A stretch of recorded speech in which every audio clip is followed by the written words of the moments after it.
Hey, my name is Jay, aka Sales Ninja, seven-figure high-ticket closer, former introvert, former banker, former pastor, pivoted to high-ticket sales, and now people call me the Sales Ninja because I help high-ticket coaches, course creators, and tech founders sell like crazy without sounding salesy, sleazy, or making prospects sleepy with boring offers. And I usually talk all things sales, but today I'm not going to do that. I'm going to share with you my story. So let me start off by sharing who I am at the start of this story. Back when I was in my teenage years, I really struggled because I was one of three kids and I was the youngest. I was the baby of the family, and I was used to hiding under the shadow of my two older brothers and living a sheltered life. So I didn't really have the need to find my voice, find my identity, speak up. So guess what? I didn't.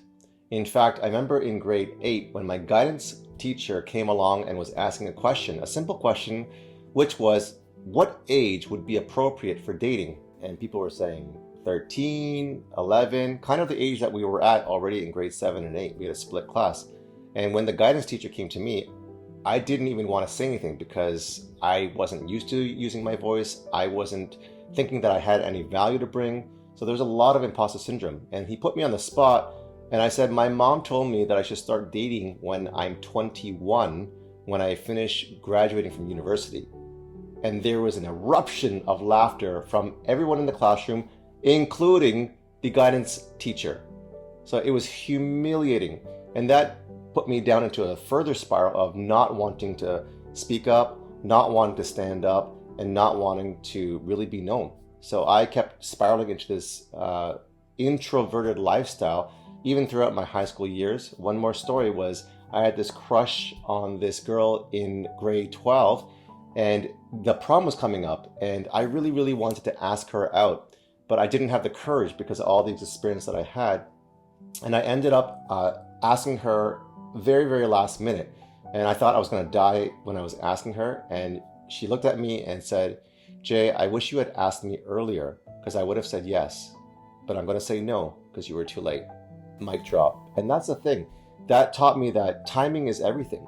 But because I didn't understand my identity and I didn't have a voice and I didn't have the confidence, that those things were all essential to help me in the future with what would become the sales ninja. Coming from an immigrant family, we struggled financially and nothing came easily and there was no free handouts.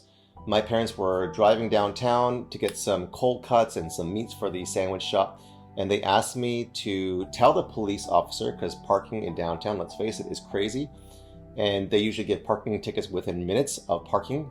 There was really no parking in the Kensington Market area where they were getting their fresh cold cut meats, so they told me to stay in the car, and they asked me to tell the police officer that my parents were going to come very soon so that they would not receive a parking ticket. So sure enough, the police officers came, and I actually went into the back seat and I did what any responsible child would do. I crawled into a fetal position and I hid myself, and I figured if nobody could see me, then I would become invisible. And 3 minutes later, the yellow ticket on top of the windshield wiper was there. My parents came completely shocked, saying, you were in the car, we told you to tell the police officers not to give us a ticket, and what happened? And I didn't have the heart to tell them that I went into a fetal position and I couldn't speak up. This has been my life story where I couldn't speak up, I couldn't stand up, I was always the underdog, I was insecure, I was the quiet, shy guy. And this is all the things that attribute to why I would not be able to do what I am doing today, which is high ticket sales, which is being in front of people, in front of live audience, speaking in master classes, and providing value. I pivoted and went from this introverted high school person to going to university, where I found my own identity and was starting to grow in my confidence very slowly. And then after graduating from university, I actually ended up being a banker, and I actually pivoted to pastoral ministry. So I became a full-time pastor. I went to seminary, where I studied leadership, I studied church culture. And one of my experiences, which was not so great, not so healthy, and I won't name names and I won't throw anyone under the bus, is I had a spiritual leader that was very, very let's say, challenging to work with. And remember all those stories I was telling you about as an introverted person, insecure kid, and someone who was not able to speak up to the police when getting a ticket, not being able to ask my grade 12 crush to the prom, and so on and so forth. The same thing happened as this spiritual leader started to control my life, if you will, or suggest strongly how I should live my life. And for years, I let them do that to the point where my wife, and I was married then, was still married now, very unhealthy. And I started to do things that were not okay with my family, with my friends. And they thought, what are you doing? And why are you letting people run and ruin your life? So that was the point that I realized, you know what, this is not right. And I have not for the whole life of myself stood up for myself, and I've not found my voice. And something inside just went boom. And that was the birth of the baby sales ninja. The baby sales ninja, still in diapers, still trying to find his voice, still trying to find his way, the sales ninja way. And at this point in time, this spiritual leader approached me and asked me to do something that was very, very against my own beliefs, my own values, and against my moral code. And guess what happened? Baby sales ninja with the diapers on and the pacifier said, enough is enough. And I stood up straight and I looked them in the eye and I confronted them with the conflict for the very first time in my life. Guess what happened? Not only did that spiritual leader get more mad, he got so flustered and so frustrated that he turned red and his glasses started to fog up. I couldn't even see his eyeballs. He was that mad because he was so used to having his way, so used to having people listen and receive his spiritual leadership and wisdom.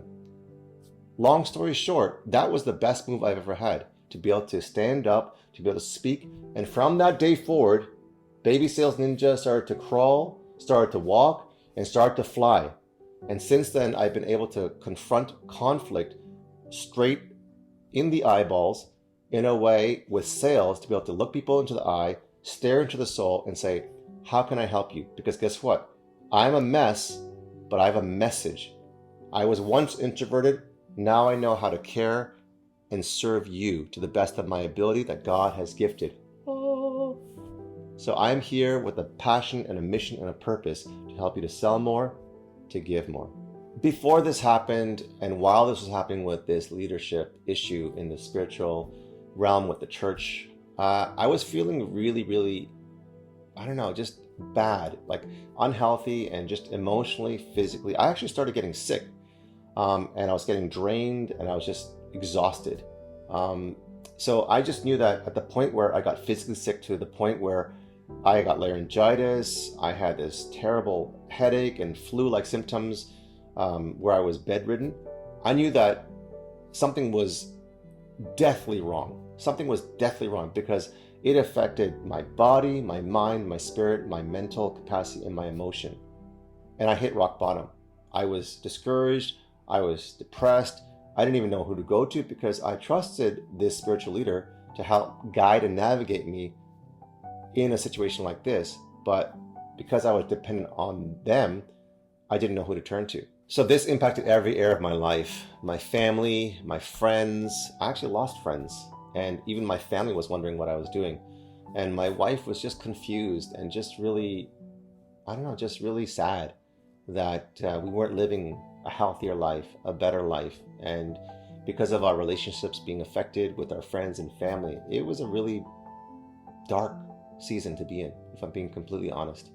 And feeling like you're at the bottom of this situation and not knowing how to get out, you just feel desperate, hopeless, and without answers, which is exact opposite of how, we want to feel as human beings, as business entrepreneurs, as people really trying to make a difference in this world. Having gone through this trauma, if you will, and we'll call it probably one of the darkest, most troubling times of my life as a pastor, I think one thing I'm very grateful for is it really helped me to have empathy. Not just sympathy of feeling pity for people, but really understanding what it's like to be in people's shoes who are hopeless, who are desperate, who are struggling through abuse and trauma. And I think that's the thing, is that when you've been in people's shoes, you can actually understand truly what their story is and what their struggle is. And having gone through that as a pastor, it helped me to be such a much more effective and understanding pastor to the congregate members, we call them the sheep, to be able to help and walk them through. You know, there's an analogy in the scriptures where Jesus is the shepherd and his people are the sheep. And if you look at cultural studies of sheep in the mountains, they are so foolish and dumb that they will go on a mountainside and they'll literally drop off cliffs. Like, that's what really happens in real life. And a shepherd has to rein them in. And that's a metaphor that a lot of times we need a shepherd, we need a coach, we need a mentor, we need someone to help us from destroying our lives, from making our businesses go bankrupt, helping us redeem and save our marriages, our relationships, our friendships, our business partnerships. So many things are found in this analogy in scripture where shepherd are helping their sheep and the sheep recognize the shepherd's voice. So the question really, I think, for me is, whose voice am I following?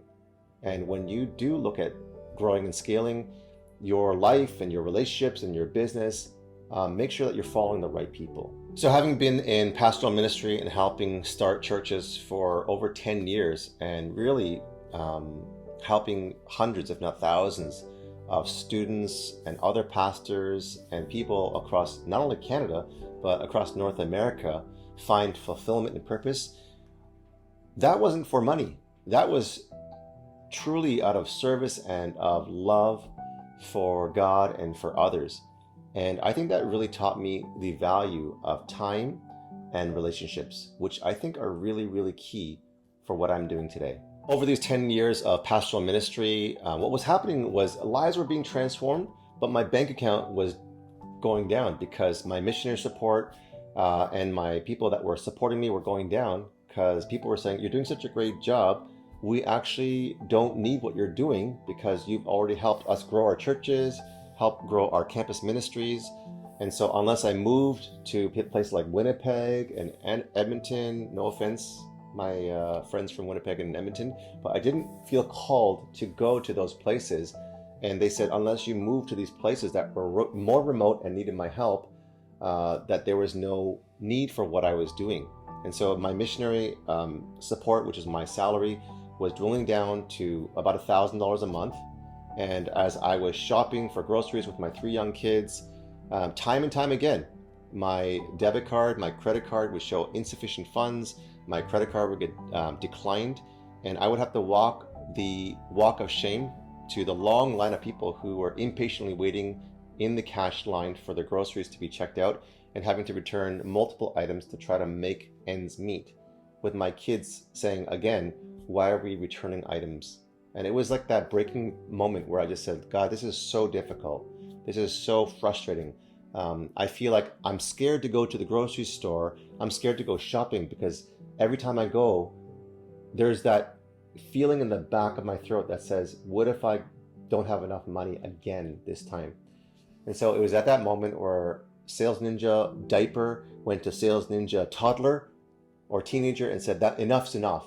That was another turning point that says, God, I'm so sick and tired of living in poverty and scarcity. Even in pastoral ministry, I've had mentors and people who love me dearly that said things like, you shouldn't do these things. You shouldn't do this. And that's probably many times why people don't believe in the church or like Christianity, because all these rules and regulations. And let me say this to you. It's not about religion. It's not about regulation or rules. It's about relationship. And so what I realized really quickly as my funds were dwindling was I could not survive in Toronto being so expensive with this kind of support. So I did the next best thing, which was a terrible move, and I got a newspaper job doing delivery around my neighborhood for an additional whopping $100, bringing me to $1,100 a month in salary. Not much more you can buy. My clothing allowance for the entire year was only $60 or $5 a month. A whopping $5 a month. At that rate, at the end of the year, I was able to save enough afford half a pair of jeans. So with this dilemma and having this newspaper route and doing this missionary support where I wasn't able to make ends meet, I wasn't able to pay for groceries, I wasn't able to pay my mortgage, I was desperate. And I said to God in that grocery store when we were returning items, Lord, if you give me the superpower or some sort of skill set to help break the cycle of generational poverty in my family, then I want to pay it forward and make it my life's purpose and mission to help people that I come across, my clients, my students, anyone that I come across, to help them break the cycle of generational poverty so that they can live life on their own terms, have flexibility, they can have finance, they can have freedom, and spend time with family and friends. That was my vow or my prayer to God. And then it's like God in heaven heard that prayer, and I saw an ad in Facebook. The angels were crying up to me saying, this is the answer, this is the ticket. And I saw a business growth consultant ad, looks like he was doing quite well, or looked like he was doing well. And I went to LinkedIn and I hit him up with a video DM and saying, listen, you don't know who I am. I don't have any skill sets. There's no reason why you should listen to me. But I know that I am a very hardworking person. And once I learn all the things that you teach your students, that my goal is to be your right-hand man to help you continually succeed and to help you continually grow in your business and help your clients grow.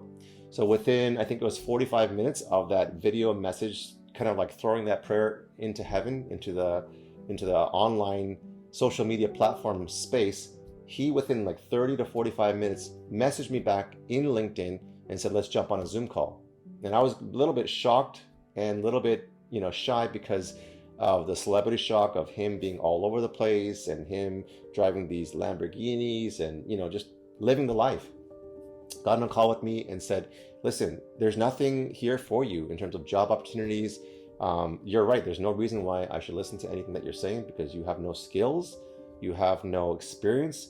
You said you're a pastor. What on earth do you think you would do as a pastor to help me succeed? And I'm like, I don't know, but if you decide to take me on, I guarantee to you that you will not regret it. And he said, I like your offer. When are you ready to start? When are you looking at me starting? And he said, how about tomorrow? I'm like, I'll be there. So he ended up being in a downtown penthouse suite and owning this beautiful, beautiful luxury penthouse suite. And I went to his place and I thought to myself, what am I doing? Like, what did I get myself into? How do I not know I'm not going to end up in some sort of drug cartel or some sort of crime or gang or whatever? And it was like crazy. But you know what? Sometimes desperate measures call for desperate actions. And I was very desperate. I was very hopeless. And so what I did was I took a risk. I took a risk on the future of my life. And I thought, let me not live with regrets. And so I went, and for the next 3 to 6 months, I went there every single day to learn everything that he knew, which was, he's probably, even to this very day, one of the most brilliant guys I've ever met. And I downloaded his brain and the DNA of how he helps grow and scale businesses. It has been a very rocky road and a tumultuous journey, but you know what? Through the mess, I have been given a message to help people just like you get from where you are today to where you want to go. Along that journey of acquiring these skills, spending, investing 6 figures in masterminds, in courses, in mentorships, in different communities to acquire these skills along the way with literally tens of thousands of hours, the overnight success came after 15 years of long hardship and many failures. So from a guy who was an underdog pretty much most of my life, someone who didn't get picked on different sports teams or group case studies or university classwork, being rejected by the prom date that never happened, and not being able to talk to the police to have them not give us a ticket, and being laughed by the guidance counselor in middle school and all the people in my classroom. This has been an incredible journey. And what it has taught me along the way is that if I can do what I'm doing today to gain the confidence to find my identity, to regain my voice and be able to stand up, talk, and also be able to confront conflict. That's something I've never been able to do pretty much my entire life because I was too scared.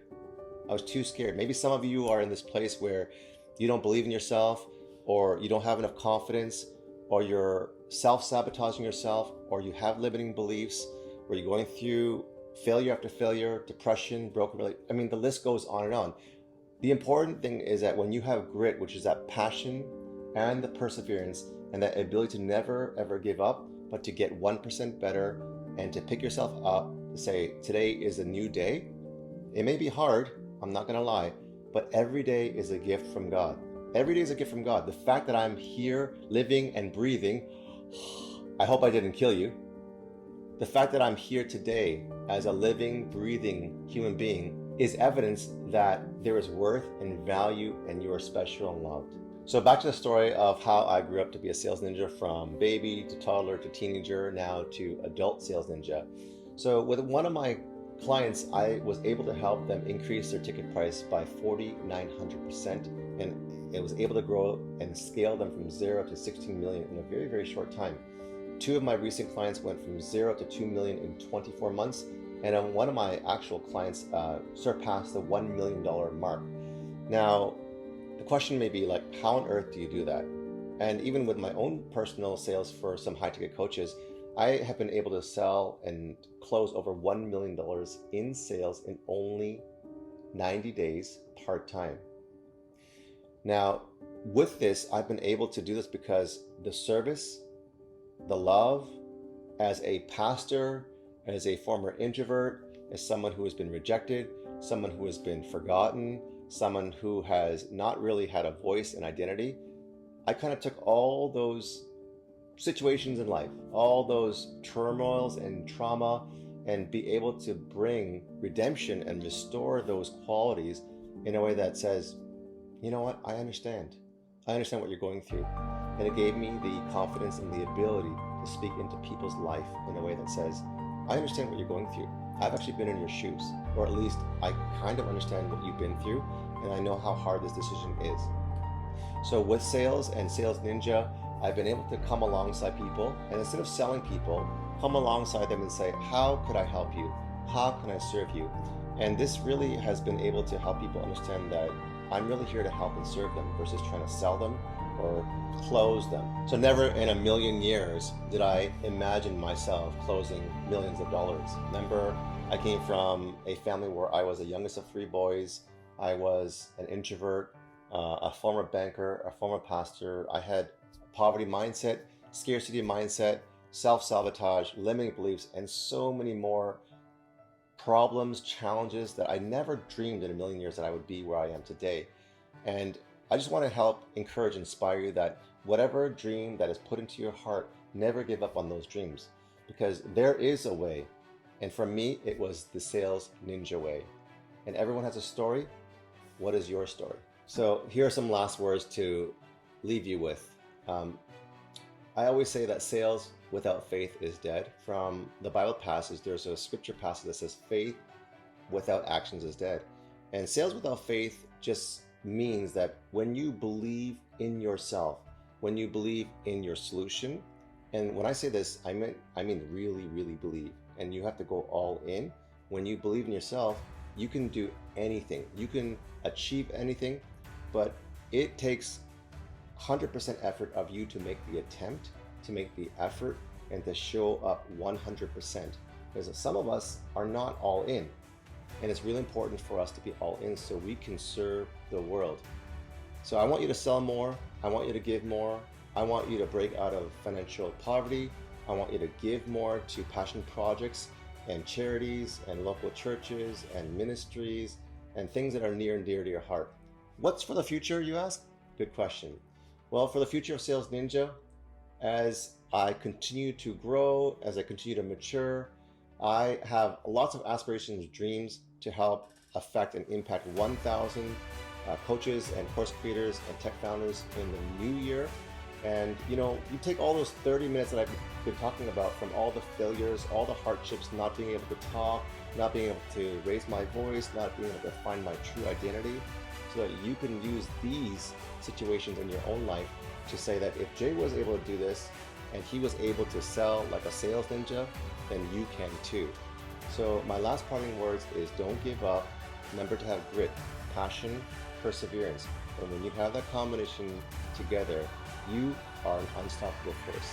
With that being said, to all my sales ninjas and future sales ninjas, to learn the sales ninja way, I want you to slash the subscribe button and smash the notification button so you can learn more. See you on the next video.